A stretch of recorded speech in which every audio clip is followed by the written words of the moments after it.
আমি আজ 16 বছর তৃণমূল ছাত্র পরিষদের ব্লক সভাপতি দায়িত্ব পালন করেছিলাম। দিদির সাথে প্রথম দিন থেকে লড়াইয়ের সৈনিক ছিলাম। 1998 সাল থেকে গঙ্গাজলঘাটি ব্লকে তৃণমূল ছাত্র পরিষদের প্রতিষ্ঠা আমিই করেছিলাম।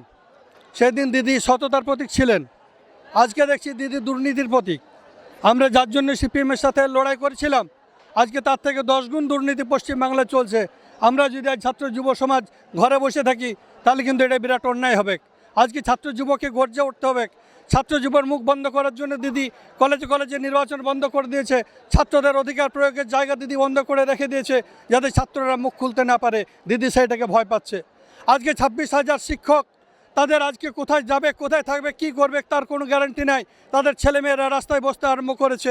দিদি 5,000 2 নম্বরই যাদের কাছে টাকা নিয়ে পরে মাস্টারি করেছিল, তাদের সে 5,000কে বাঁচানোর জন্য দিদি 26,000 শিক্ষককে জলাঞ্জলি দিলেন।